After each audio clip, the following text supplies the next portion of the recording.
नमस्कार दोस्तों, स्वागत है आप सभी का आपके अपने YouTube चैनल जी के लोना स्टडी पर। राजस्थान के भौतिक विशेषताओं के हम महत्वपूर्ण प्रश्न करने वाले हैं। ये तीसरा वीडियो है। इससे पहले 2 वीडियो वो हो चुके हैं, उनकी लिंक है वो नीचे डिस्क्रिप्शन में है, वहाँ से देख सकते हैं। आज का 1 नंबर प्रश्न है कि कौन सा सही सुमेलित नहीं है। मेवात, अलवर, भरतपुर सही है। मेवात जो क्षेत्र है वो अलवर, भरतपुर, वागड़, डूंगरपुर और बांसवाड़ा के क्षेत्र को वागड़ कहते हैं। भोमट, प्रतापगढ़, चित्तौड़गढ़, प्रतापगढ़ और चित्तौड़गढ़ है, ये दोनों ही भोमट के अंतर्गत नहीं है। हाड़ौती, कोटा, बूंदी और झालावाड़ सही है। भोमट क्षेत्र है वो प्रतापगढ़ और चित्तौड़गढ़ का नहीं है, तो ऑप्शन सही हो जाएगा। मेवाड़ के अंतर्गत है वो आते हैं प्रतापगढ़ और चित्तौड़गढ़।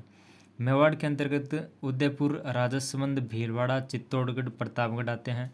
मारवाड़ क्षेत्र के अंतर्गत जोधपुर, नागौर, पाली, बीकानेर और जैसलमेर, बाड़मेर आते हैं। और ढूंढाड़ क्षेत्र के अंतर्गत जयपुर, दौसा, टोंक व अजमेर का भाग। हाड़ौती के अंदर कोटा, बूंदी, बारा, झालावाड़ और शेखावाटी के अंदर चूरू, सीकर, झुंझुनू। मेवात के अंतर्गत अलवर और भरतपुर आते हैं। वागड़ के अंतर्गत डूंगरपुर और बांसवाड़ा आते हैं। राजस्थान शब्द का प्रयोग सर्वप्रथम किसने किया? तो राजस्थान शब्द का सर्वप्रथम प्रयोग कर्नल जेम्स टोड ने किया। कर्नल जेम्स टोड ने इस राज्य को राजस्थान कहा क्योंकि स्थानीय साहित्य एवं बोलचाल में राजाओं के निवास के प्रांत को राजस्थान कहते थे। 19वीं सदी में कर्नल जेम्स टोड ने अपनी पुस्तक annals and antiquities of Rajasthan में राजस्थान शब्द का प्रयोग किया। इस पुस्तक का जो दूसरा नाम है वो है the central and western Rajput states of India. Colonel James Tod की जो पुस्तक है annals and antiquities of Rajasthan, उसका दूसरा नाम है the central and western Rajput states of India. अंग्रेजों के अधीन राजस्थान का पुराना नाम था वो था राजपूताना। 6वीं शताब्दी के बाद राजस्थानी भूभाग में राजपूत राज्यों का उदय हुआ। राजपूत राज्यों की प्रधानता के कारण इसे राजपूताना कहा जाने लगा राजस्थान को। राजस्थान के किस क्षेत्र में जयपुर स्थित है? जयपुर है वो कौन से क्षेत्र में स्थित है? तो जयपुर है वो ढूंढाड़ क्षेत्र के अंतर्गत स्थित है। यानी जयपुर का नाम है वो ढूंढाड़ है, पुराना नाम पहले ढूंढाड़ के नाम से जाना जाता था। तो ढूंढाड़ के अंतर्गत जयपुर, दौसा, टोंक व अजमेर का भाग है वो स्थित है। जयपुर, दौसा, टोंक व अजमेर का जो भाग है वो ढूंढाड़ क्षेत्र के अंतर्गत है। एनला एंड एंटिक्विटीज ऑफ राजस्थान नामक पुस्तक किसने लिखी? एनला एंड एंटिक्विटीज ऑफ राजस्थान नामक पुस्तक को कर्नल जेम्स टोड ने लिखी, तो ऑप्शन ब सही हो जाएगा। कर्नल जेम्स टोड ने इस राज्य को राजस्थान कहा क्योंकि स्थानीय साहित्य एवं बोलचाल में राजाओं के निवास के प्रांत को राजस्थान कहते थे। 19वीं सदी में कर्नल जेम्स टोड ने अपनी पुस्तक annals and antiquities of Rajasthan में राजस्थान शब्द का प्रयोग किया। इस पुस्तक का जो दूसरा नाम था वो the central and western Rajput states of India था। भारत के लगभग कितने प्रतिशत क्षेत्रफल में राजस्थान फैला हुआ है? तो 10.41% में राजस्थान है वो फैला हुआ है। राजस्थान का कुल क्षेत्रफल 3,42,239 वर्ग किलोमीटर है, जो कि देश का 10.41% है।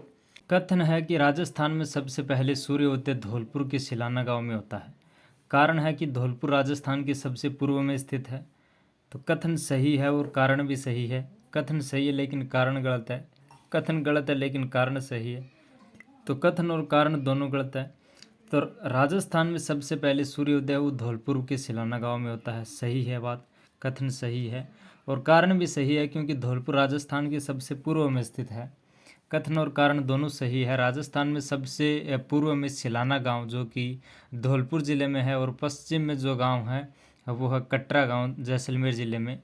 इसलिए राजस्थान में सबसे पहले सूर्योदय है वो धौलपुर ज़िले के सिलाना गांव में होता है, और सबसे बाद में जो सूर्योदय है वो होता है कटरा गांव, जो कि कहाँ पर है? जैसलमेर के सम तहसील में है। कर्क रेखा के संबंध में सही कथन कौन सा है? कर्क रेखा भारत के 8 राज्यों से होकर गुजरती है, सही बात है। कर्क रेखा डूंगरपुर के चीखली गांव के नज़दीक से गुजरती है, सही है।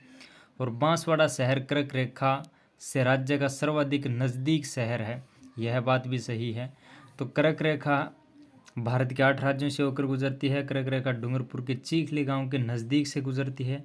बांसवाड़ा शहर कर्क रेखा से राज्य का सर्वाधिक नज़दीक शहर है। तो ए, ब और स तीनों ही ऑप्शन है वो सही है, तो ऑप्शन नंबर 6 हमारा है वो सही हो जाएगा।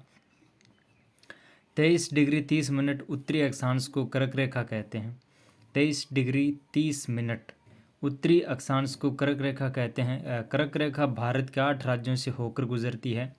गुजरात, राजस्थान, मध्य प्रदेश, छत्तीसगढ़, झारखंड, पश्चिम बंगाल, त्रिपुरा, मिजोरम, इन 8 राज्यों से होकर कर्क रेखा है वो गुजरती है। और 23 डिग्री 30 मिनट उत्तरी अक्षांश को कर्क रेखा है वो बोलते हैं। कर्क रेखा राजस्थान के बांसवाड़ा के मध्य से होकर गुजरती है। डूंगरपुर जिले को स्पर्श चीखली गांव के नज़दीक से करती है और बांसवाड़ा कर्क रेखा से राज्य का सर्वाधिक नज़दीक शहर है। निम्न में से सत्य कथन है वो कौन सा है? राजस्थान का अक्षांशीय अंतराल 8 डिग्री 47 मिनट है। तो यही गलत है, क्योंकि राजस्थान का अक्षांशीय जो विस्तार है उसका अंतर है वो 7 डिग्री 9 मिनट है। राजस्थान 23 डिग्री 3 मिनट से 30 डिग्री 12 मिनट उत्तरी अक्षांश के मध्य में स्थित है, सही है। राजस्थान की उत्तर से दक्षिण तक की जो लंबाई है वो 869 किलोमीटर है, तो गलत है। तो केवल ब है वो सही है।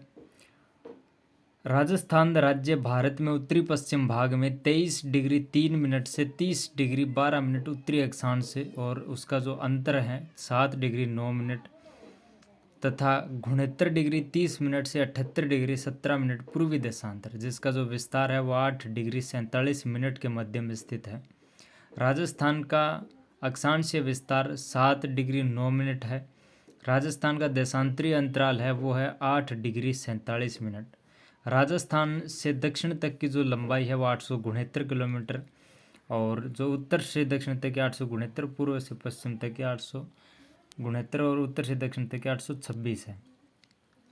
ग्रीनविच रेखा के सापेक्ष राजस्थान में स्थिति है। राजस्थान की स्थिति है वो कहाँ पर है? ग्रीनविच रेखा के सापेक्ष। ग्रीनविच रेखा के सापेक्ष राजस्थान की जो स्थिति है वो है उत्तरी गोलार्ध में, पूर्वी गोलार्ध में है। और अगर भूमध्य रेखा के सापेक्ष अगर बात करें तो वो है उत्तरी गोलार्ध में। ग्रीनविच रेखा के सापेक्ष राजस्थान पूर्वी गोलार्ध में है, भूमध्य रेखा के सापेक्ष राजस्थान है वो उत्तरी गोलार्ध में। तो दोस्तों, राजस्थान की भौतिक विशेषताओं के महत्वपूर्ण प्रश्न है वो अपन कर रहे हैं। उम्मीद करता हूँ वीडियो अगर अच्छा लगा होगा। अगर अच्छा लगा तो लाइक करना, चैनल को सब्सक्राइब करना। धन्यवाद।